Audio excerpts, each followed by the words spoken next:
નમસ્કાર પશુપાલક મિત્રો, આપણા પરિવારે પણ કીધેલ છે કે બટી એકના એક ધંધામાં કદી રુચિ ના રાખવી, કેમ કે આપણે ખેડૂતના છોકરા છીએ. તો આપણે બાજરી વાયાને 3 મહિના થયા હતા, 7 પાણી પીધા છે અને આપણે ચેરા કર્યા હતા. ચેરા કહેવાનો મતલબ કે ખોડા. હવે ખોડામાં ભાજીયાનું પોઝિશન જોતાં આપણે પહોંચી વળો એમ નહોતા, એટલે આપણે એક બીજો દેશી જુગાર કર્યો હતો. કયો દેશી જુગાર? કે નેકું વાઢી નાખી. તમે જુઓ, નેકું હાથથી વાઢી મિની ટ્રેક્ટરથી રોટાવેટર રખાઈ નેકું ક્લિયર કરી નાખી. હવે આપણે લાવ્યા છીએ કટિંગ કરવાનું ટ્રેક્ટર, એટલે કે બાજરી વાઢવાનું. હવે એ બાજરી કેવી રીતે વાઢે છે એ તમને હું આ વિડીયોના માધ્યમથી બતાવું છું. મને તો ખૂબ સારું લાગ્યું, જેમ કે અંબાલાલ બાપુ ચારે આપણા ઉપર બનાસકાંઠા ઉપર વરસી જાય, અંબાલાલની કોઈ ગેરંટી નહીં. એટલે અંબાલાલથી બચવા માટે આ બધું તકલીફો નહીં, પણ આ સુખ કહેવાય કે એક કે દાડે પાર.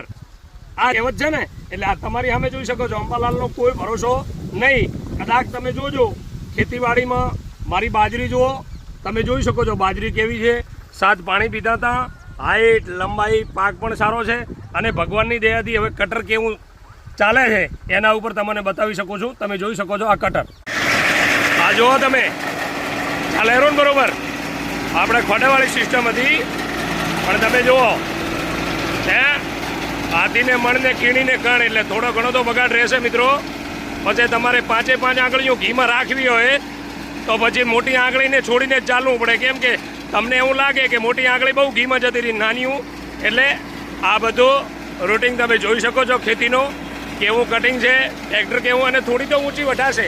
આપણે ઘણા બધા મિત્રો કહેતા હોય છે ને કે કેવી વઢાય કે થોડી ઊંચી રહે, પણ હવે ખોડાની સિસ્ટમમાં તમારે ડાયરેક્ટ હજી બાજરીનો કોઈ બગાડ નથી થતો. જો ચાલે ખરું ને, એટલે મને તો બહુ પસંદ આવ્યું. ખોડામાં પણ જો આ મશીન ચાલી શકતું હોય તો આપણે તો ફુવારા છે નહીં, બરાબર.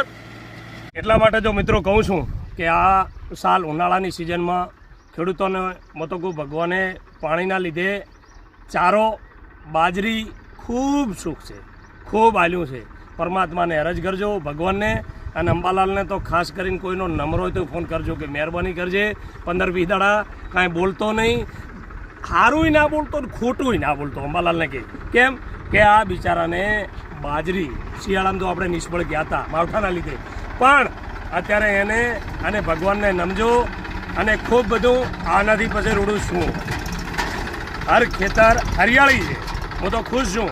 કેમ કે હરિયાળી હશે તો તમે પશુપાલનમાં કંઈક કરશો, પશુપાલનને ચારશો, પશુપાલનને તમે હરિયાળું બનાવશો અને તમારો પરિવાર હરિયાળો બનશે. એટલે અંબાલાલ